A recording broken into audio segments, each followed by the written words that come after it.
Imagine a pump where outside of maintenance, it does all the work for you. No more carb counting, no more changing settings for workouts, and no more bolusing. Well, that pump exists today.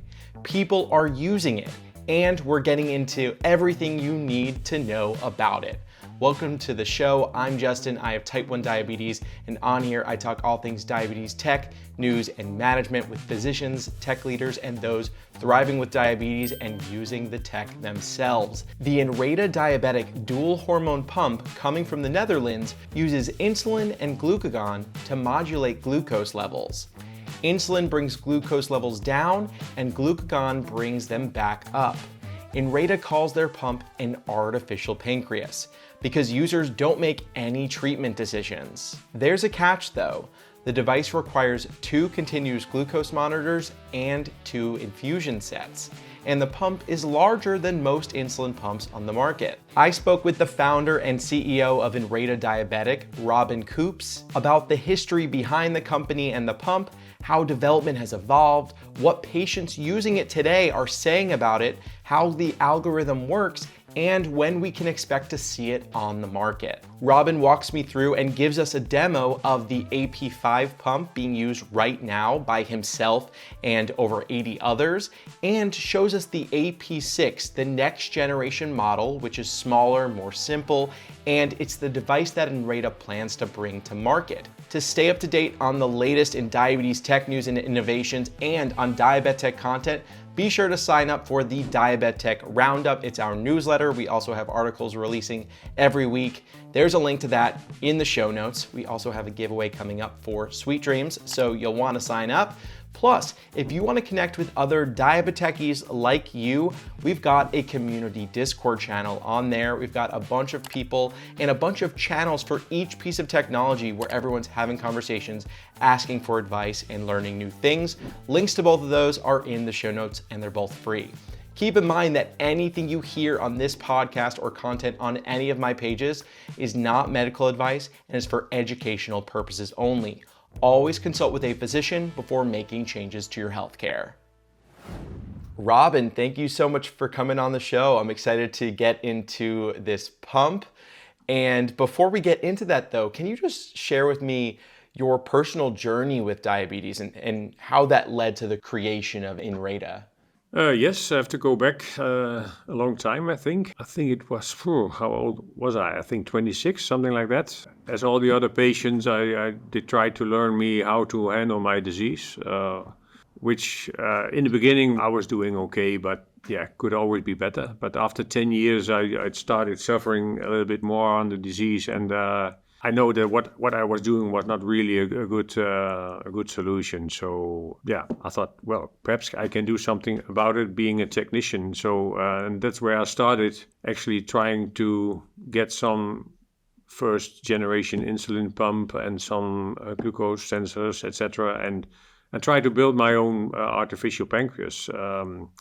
But I also knew that with only insulin, it would be a hard way to go. So, and I tried to figure out how can I go both ways. So with insulin, and additionally, an evening I was in front of the fridge and said, okay, I saw the glucagon and thought, well, that could be an option because it was actually a medicine to get me out of trouble. And I thought, well, perhaps I can use it not to get into trouble. So not use it afterwards, but use it prior to a problem. Yeah, and that actually was a bit with the building stones to the first AP system. After we built the first system and I figured out an algorithm which I thought could work, so we programmed that together with a friend of mine, and we started testing on myself, so to see how it worked, and that's actually how it evaluated to the system I'm wearing right now already for 6 years. We had several prototypes from big to over the time become smaller.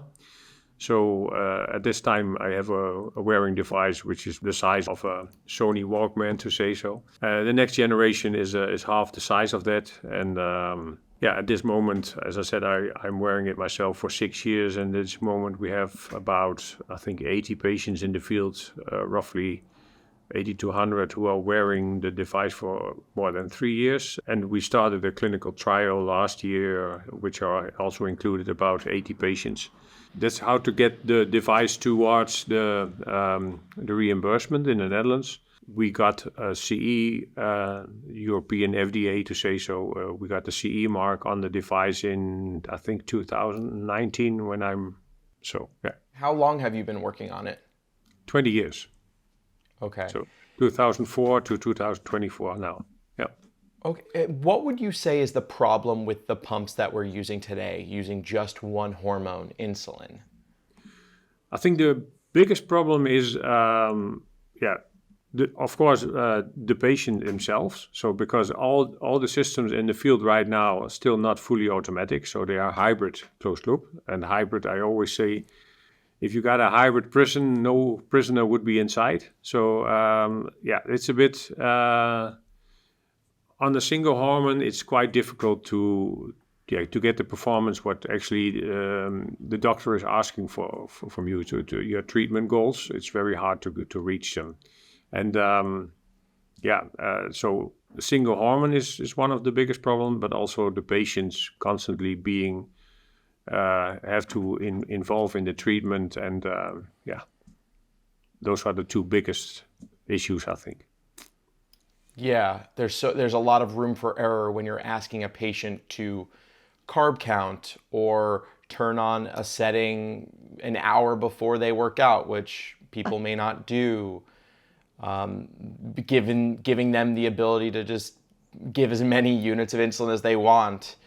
There's a fair amount of abilities that users have, but I know that all of us would love the idea of a device that really is an artificial pancreas, does its thing, and we can just get back to our lives and not have to worry about it. So how did you initially go about designing this pump?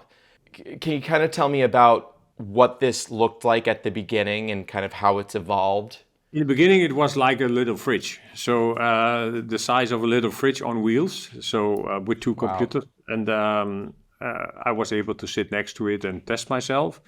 The next generation was more a table model, like a sewing machine. So the size of a sewing machine in a box. The third generation was a wearable device, but still as big as a thick laptop. So the size of a laptop, but then thicker. And people had to wear a little bag with two pumps in it and two sensors. But they were at that point already very satisfied on that. We talk about 2007, 2008, right that around that area, 2010. The next generation was when we got European funding to miniaturize the bigger ones to a small wearable device the size as I wear it right now. So there was a first generation, we call it Apple 4. We did clinical studies with it, and it was a European granted project. And after that, we had to build the device to make it CE worthy. And so we had to do some changes, and that's the device still what I'm wearing right now. What we have right now is the size of an old Sony Walkman, roughly. So I can show you here. This is the size where, how it is how I wear it right now. So you can see it if I look to my hand, you see the size roughly. And the next generation is where we're going to right now. Next 2 years is this. So it's significantly smaller than the prior version. Yeah, it's about 50% smaller. So and lighter. So and that's more a commercial device. The device I'm wearing right now is still for clinical studies and all those kinds of things. So as I said, already a couple of years in the field with a lot of patients, but it's not the commercial device we are going to introduce in the market. Yeah. So what you just showed me was the current model being used in development, the AP5, and then you've got the AP6 that's about 50% smaller. That's the one that will be consumers. Yes. What else has changed between these two iterations? Technically seen, there's not a lot of difference. So it has more or less the same algorithm. It's a little bit more user friendly. So the older device has more alarming systems in it due to the clinical study where it was designed for initially. We skipped a lot, but we can't skip everything. So the next generation will have no text in the interface, so it's full with pictures. So even if you can't read, you can still work with the device. The next generation, AP61, is also able to for very bad seeing people and even blind. So we did some development on that and testing on that, and that will also be integrated in the software. As you know, diabetes, one of the complications of diabetes, is getting to see worse or even blind. So it's of course a bit stupid that if you have a touch screen or whatever, so you have a device where you work all your life with, and then the last 5 or 10 years you get blind, you have to throw it away and do something else. So there is a lot of difference between the next generation and this one, especially not only the size, but especially the interface between the device and the users is a lot more friendly. So and a lot more easier also. So Can you just show us the artificial pancreas system and kind of what it looks like? Explain the different parts of it too. Yeah. So this is actually the main computer. It consists of actually 2 computers still. So of different make also. So to make sure that there are not the same mistakes in the same chip. So it has a main system and a control system in it. And then we have the Glucagon, which you see here. So the hormone Glucagon. And on this side, we have the hormone Insulin. And the device is connected to 2 sensors and 2 infusion sets. You see right here. I wear the sensors on my legs, for example. Others wear it on their arms or on their stomach.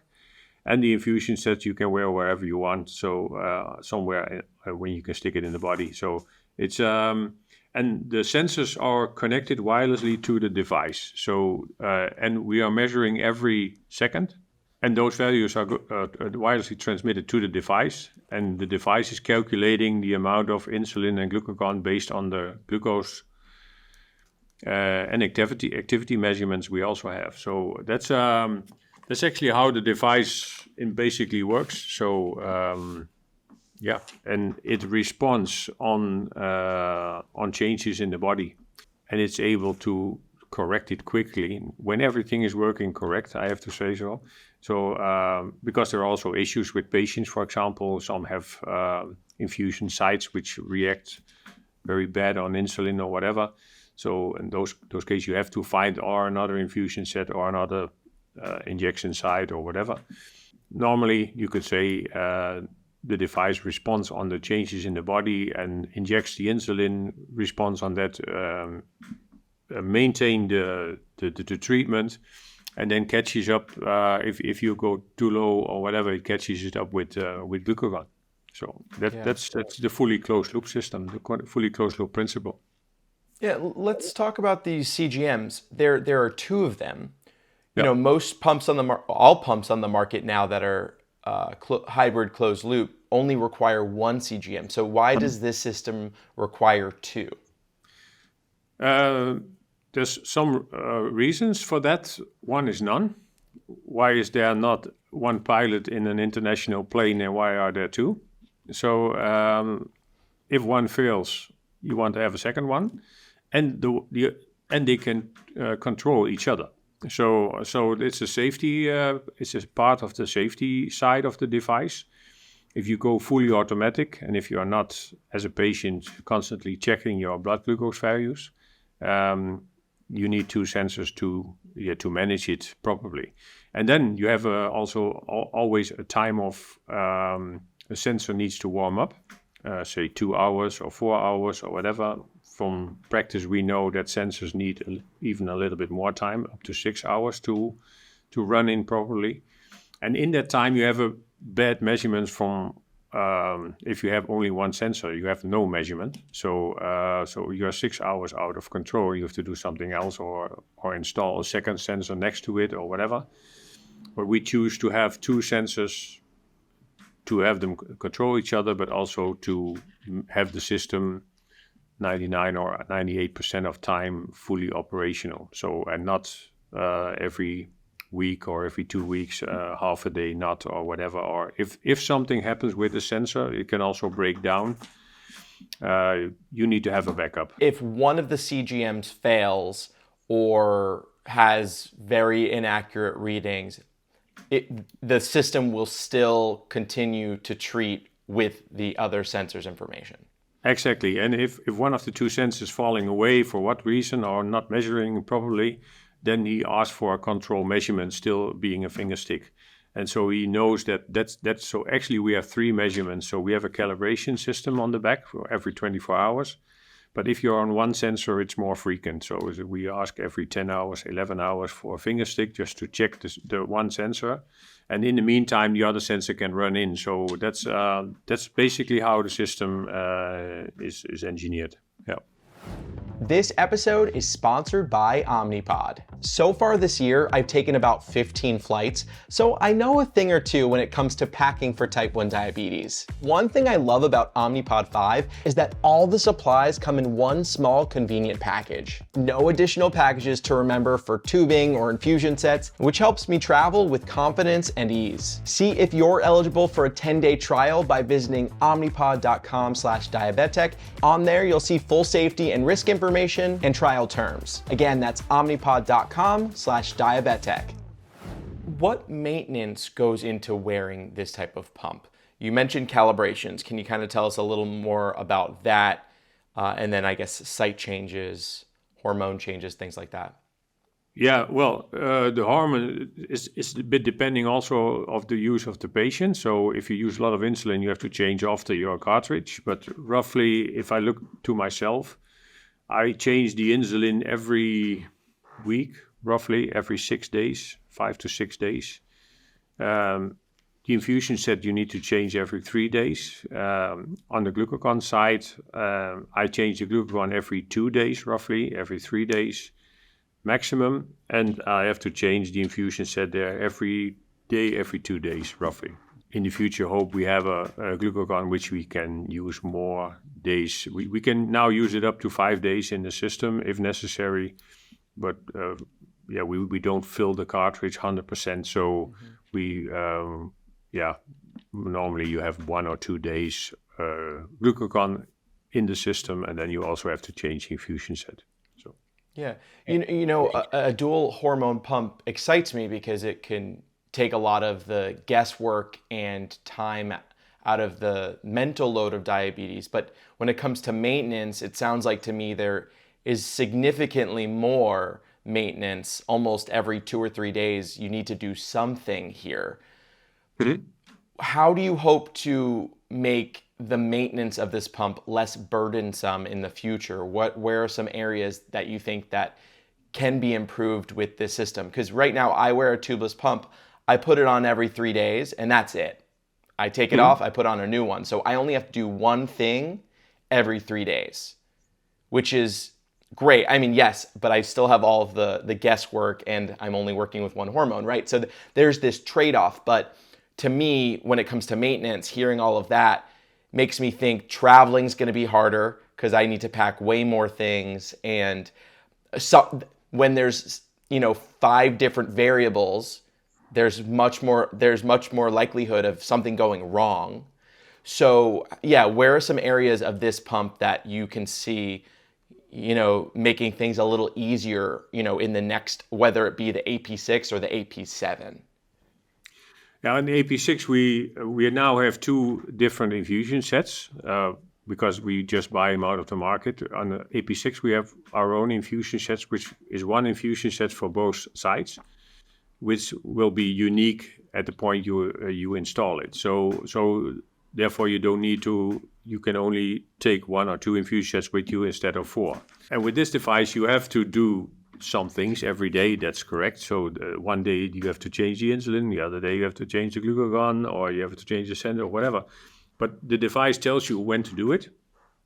So you do it and that's it. If I count an average, it's maximum 10 minutes a day. If I do a full service, if I would do everything, so I have to change the sensor, 2 infusion sets, 2 growth hormones, the batteries, everything. If I do everything, I calculated it once and timed it, it's 20 minutes. I want to get into the algorithm because that's where a lot of the power is. But before I do, I have a couple quick questions. Is this pump waterproof or water resistant in some way? The consumer one, AP6. Yes, it's a AP8, IP8 something. So it's IPX. IPX. Yeah, 78 or something. Yeah. So you could go like in a kayak with it, and if it gets wet, it's fine. You can also do it with this, so that's no problem. Okay, gotcha. And then is it easy and simple to disconnect from this? Like if someone's going to shower, do they just disconnect from the infusion sets and put it to the side, or? Yeah. Okay. It's just you just take it off. Unclip it. Okay. That's it. Yeah, that's it actually. So it's with like other pumps. So the 2 infusion sets are connected to your body, but the rest is wireless. So yeah. And what is the technology behind how this pump is delivering the hormones? What is the mechanism? It's just a mechanical pump, so a linear pump. But with accuracy in AP6, the accuracy will be 0.05 of a unit. Okay, gotcha. All right, let's get into this algorithm. So can you explain to us the algorithm behind this pump? How does it work? I know it's very complicated, but I guess, however you can explain it. Yeah, in the basic, it works for everybody the same, but individually, of course, you have different levels of sensitivity. So the algorithm is based on insulin sensitivity and not on carbohydrates. So that's the biggest difference, I think. So it learns itself or you adjust it into the level of sensitivity you are for insulin and glucagon. So and then it just responds on glucose changes and activity. So and it can respond on both sides. So when you go up, you get insulin. When you go down, you get glucagon. That's it. That's roughly it. As other insulin pumps, basal rates, which you have to change constantly, or have to switch off your pump before you go this or that or whatever. So it's and if it changes over the days or over the weeks, so it can follow with a certain response time. It can follow your changing of glucose or insulin sensitivity. So that's so it's learning as you use it. Yes. It's learning about you. How often does it update its delivery? Is it constantly learning and adjusting and then saving that information, or does it need to, or it starts like a new treatment plan every so often? It's constantly, it's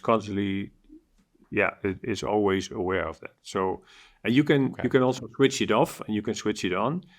On the new device, of course, we have a lot of data right now. So we have 150,000 treatment days with patients right now. So we have a lot of data to optimize that a little bit. And then we see that in this generation, AP has the self-learning part is a bit too aggressive.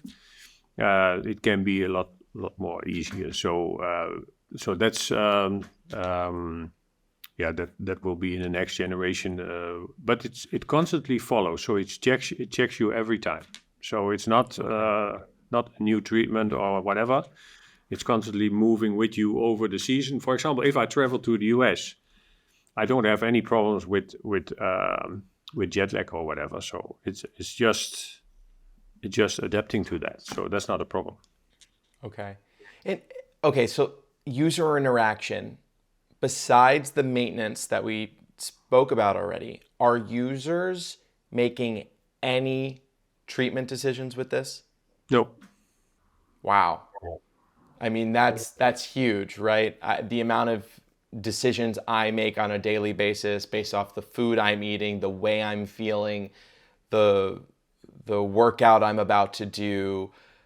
Just yesterday, going to play pickleball and getting food 40 minutes before was a whole struggle or mental load that I had. And the idea of a pump that removes that is fantastic. But speaking of pickleball also, Yeah, this but, is... but you but you have less maintenance.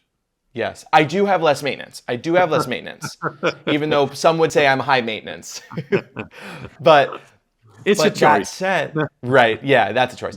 This is a significantly larger device when you compare it to the other pumps on the market. To me, it looks like it's about double the size of a MiniMed 780G. The new generation is not. The AP6 is not significantly bigger than that. So, but Okay. AP5 it is, yes.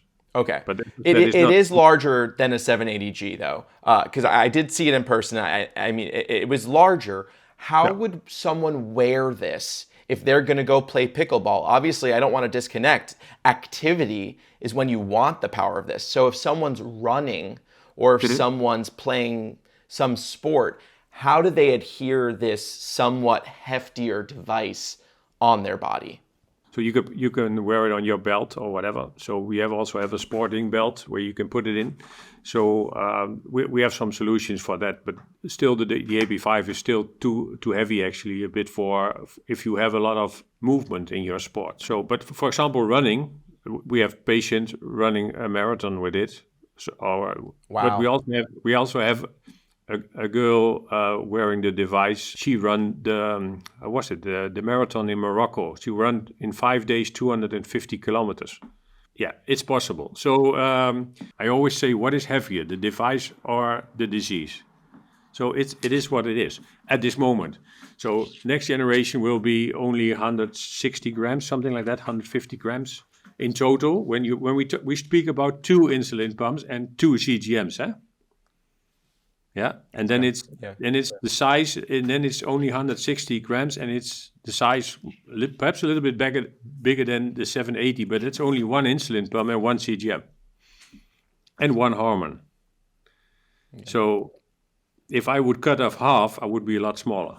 But that's what it is. So it's a dual hormone pump. You choose for that to use it, and the consequence is that you have to wear 2 hormones. You have 2 insulin pumps, which you integrated in one system, of course, and 2 CGMs. Well, let's get into the real world testing of this. I know that a fair amount of people have worn this, are wearing it right now. So how many people have worn this device so far? And kind of what are the clinical trials that have been completed at this point? We had beginning of this year, February, we had a publication in Lancet, so you can find it on internet. There was a study of the first year of the patient wearing it now for 3 years, and those were about 80 patients. So, and they are still wearing it now for about 3.5 years, for almost 4 years now, I think. Yeah, wow. 4 years. Yeah. I'll get that article. I'll put it in the show notes for everyone to check out. Yeah, I would do that. So that. I think gives a good picture of what is possible with the device and how patients experience it. So, for example, the burden, if we look at the burden wearing an insulin pump, the average burden of people coming into the study, or if you measure the burden in the field, roughly it is between 25 and 35. So that's the burden you're experiencing. So the quality of life is actually how high that number is. The quality of life is very bad, to say so.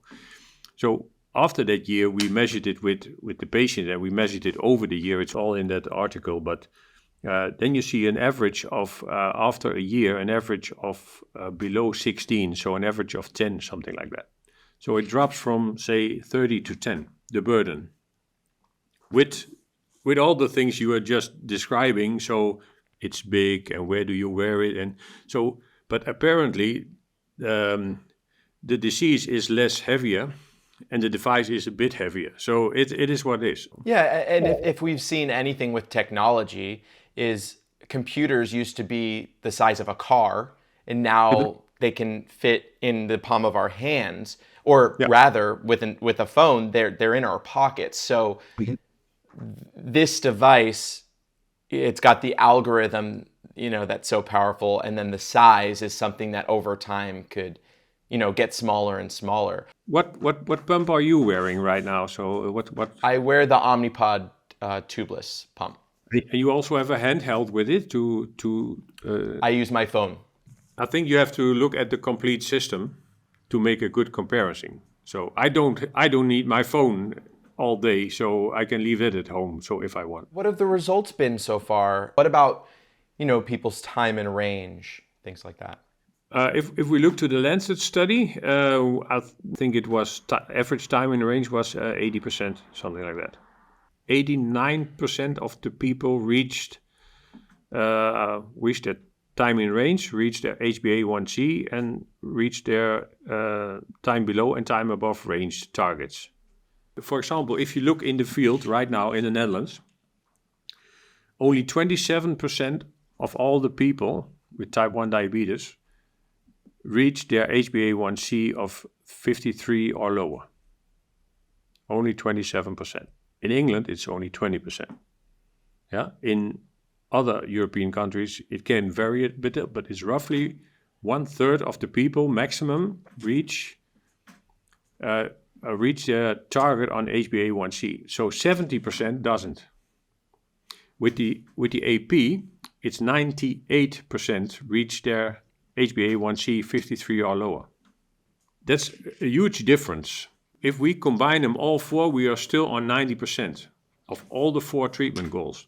If you combine all the 4 treatment goals with other treatments, the 20% with HbA1c drops to 9% in total. So there we go from 9 to 90. Or we go from 27 to 98. And I can't repeat enough that people need to be aware of what kind of a disease they have. And when you're young, and when I was young, I was stick a needle in my body and just inject something, and it went probably, I think, okay. But to be honest, when I look back later, I used 20 kilos of sugar every year in dextro or in lemonade or whatever. 20 kilos of pure sugar to treat my hypos of 2 times or 3 times a day. I had 750 hypos a day in a year. Never have a hypo again anymore, but you can count them on 1 or 2 hands. That's it. Yeah, that was going to be my next question. So, I'd hope with a dual hormone pump, because of glucagon, that there are no lows or nearly no lows. What would you say is the decrease in lows happening here? Are you saying that you can count how many lows you're having on 2 hands in an entire year? Yes. Why would a low still happen if glucagon's there? Yeah. Sometimes you have circumstances. For example, if you have an infusion site which responds badly on insulin, yeah. So that insulin can have a depot, and it can come on later. So, 99% of that you can catch off. But sometimes, if there are circumstances, if you decided to start running very hard or whatever at a specific point or whatever, sometimes it still can happen that you end up below 3.5. If you look at the percentage on average treatment, you see a percentage of roughly 3 to 4% hypo time per day, so below 4. With us, I think it's 0.5% or something like that. It also, and that's the first year. I'm 6 years on the device right now, so I'm a lot more stable than I was the first year. So even when I think my first year had 90% time in range or something like that, but still, it also, the time in narrow range or the time in tight range, it's the new. If you compare it, for example, to a hybrid closed loop, the time in tight range is I think more or less 45%. With our system, it's 58% in tight range. And for people listening, I know the milligrams per deciliter, that's 70 to 140. That's, you're saying 58% of that time in range that you're having is within that time and tight range, which is a significant variable. Today's episode is sponsored by T1D Exchange. You can directly make an impact on diabetes healthcare, treatments, and technology by participating in the T1D Exchange registry. It starts with a simple survey about your life with T1D, and it only takes about 15 minutes. After that, you'll have a personal portal with ongoing T1D study and survey opportunities. Plus, some of these studies even offer compensation. Signing up with the link in the show notes helps support my channel, and it allows me to continue putting out free content. You can sign up at t1dexchange.org/diabetic or click that link in today's show notes. What needs to come next? What happens next to get this to the market? In the Netherlands, we are in the reimbursement study right now. So we hope to come out there, I think, somewhere next year, June. And then they have to make a decision. So it have to be analyzed and they have to make a decision. So in other countries, it's completely can be completely different. So in the meantime, we are developing the final market device, or the first generation actually to go in larger numbers to the market. With a lot of knowledge we already learned the last 5-6 years in the field with patients. So that device will be significantly more friendlier and also perform better, even better than what we have right now. We also do some developments on the medicine side, especially the glucagon side. So there's also a lot of quality to improve for what is in the market right now and what we want to do with it. So insulin is pretty good developed and outdeveloped, but on the glucagon side, there's still a lot of field to win. And of course, that all takes a lot of money. So we are working with roughly 70 people over here, and as I said, we have some patients in the field. They are being paid for, so more or less we sort it out. But to bring it to a next level in more countries in the near future, say the next 3 to 5 years, we need partners to do that, and we also need investors to. If we want to go to the American market, we will need a lot of money to bring it there. So. But we have a lot of results to show what is possible, so we can also show them what we can do and what the possibilities are, and then you can make a business model, and I'm sure investors will be very interested in that. So, and at this moment, we are the only system in the field on the market with a market approval. You really are at the finishing stages in the Netherlands, at least, where this could be coming. I think I've heard, there's an expected or hope for a release in, was it early 2026 for this in the Netherlands? And 26, beginning 27, yeah. Okay, gotcha. Yeah. And then when it comes to the CGMs, I believe those are currently Medtronic sensors. Yeah, we have our own measurement system. So when you look at the transmitter right here, the transmitters. Yes. So the sensing technology is from us. So okay. we make it ourselves. Only the disposal, so the part you throw away and you put in the body, that's at this moment is Medtronic. But from February on next year, we will have complete our own sensing system. Will that new sensor have any better features? Will it I believe if that's Medtronic sensors only last 7 days. Will your sensor last 15 days, 10 days, more in line with the other competitors out there? I expect yes, but that's not our main goal. Our main goal is to have a stable sensor over a period of time. If you look at the 14-day sensors, most stop at 10 days. Because the last couple of days, they are getting worse and worse and worse. So it's not usable for us, so we have to throw them out. So our standard is a bit higher. We take out of the Medtronic sensor, on an average now, we have about 6 days. I know for a patient, you want to keep it in as long as possible, but from the technical and treatment side, if you look from that angle, you should throw them away after 4 days, because the last 2 or 3 days are not that good as you should wish. The same with the 14-day sensors. So it's more a commercial thing that they should stay in for 14 days so they can ask more money for it. But in the end, where we will go to is to, because one of the next steps we will go, if we go to AP7, for example, we will only have 2 admission points in the body. Only glucagon, only insulin, and that will be combined with the sensor.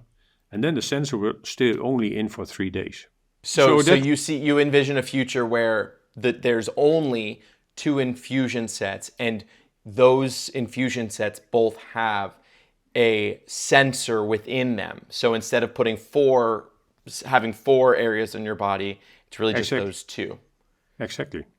Yeah. So that future is not so far away. So and that's possible because we developed, the last couple of years, we developed our own sensing technology. So not only the transmitter where the measurements are in and the algorithms, etc., but also the sensor itself. That was Medtronic, and we don't have that technology because they developed it and we didn't. But we were able to develop our own sensor, and that also makes it possible to combine that sensor technology with an infusion set, which is also ourselves.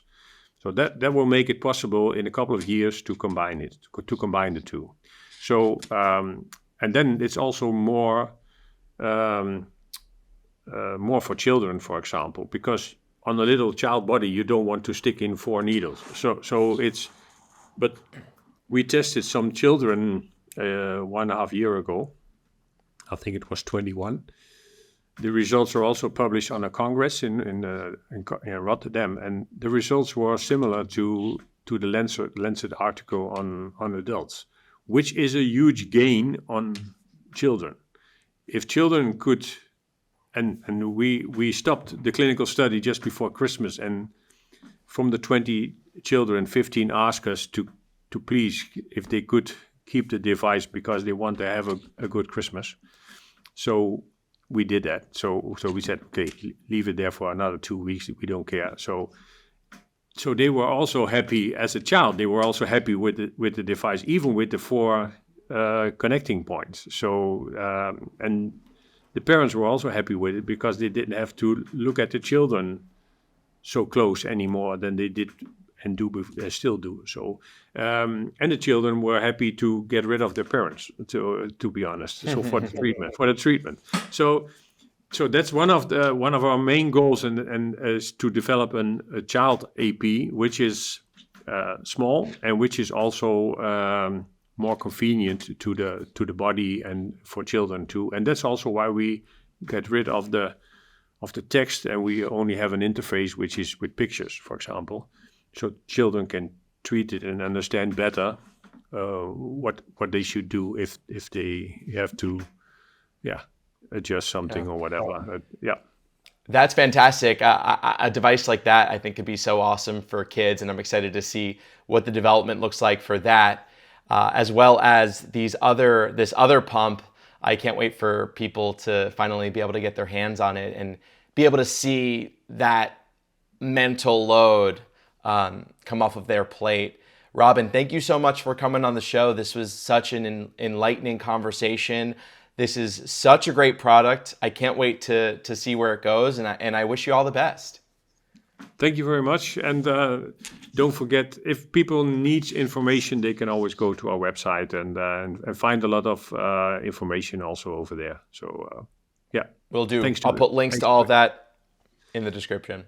Okay. Thank you very much. Have a nice day. Bye-bye. What do you think about the Inreda dual hormone pump? Let me know in the comments, and you've got to listen to my conversation with the founder of Beta Bionics, who's also working on a dual hormone pump. You may know their insulin pump, the iLet, which is currently an insulin only pump. Well, that form factor, that model was originally built as a bihormonal pump, and it is planned to bring that same form factor to their dual hormone pump. As always, if you're watching on YouTube, give this video a like, and if you're not watching on YouTube, well, you could see a lot more when it comes to these podcasts. I put up images and video. You can subscribe to the channel with the link in the show notes. I'm Justin, and I'll see you next week.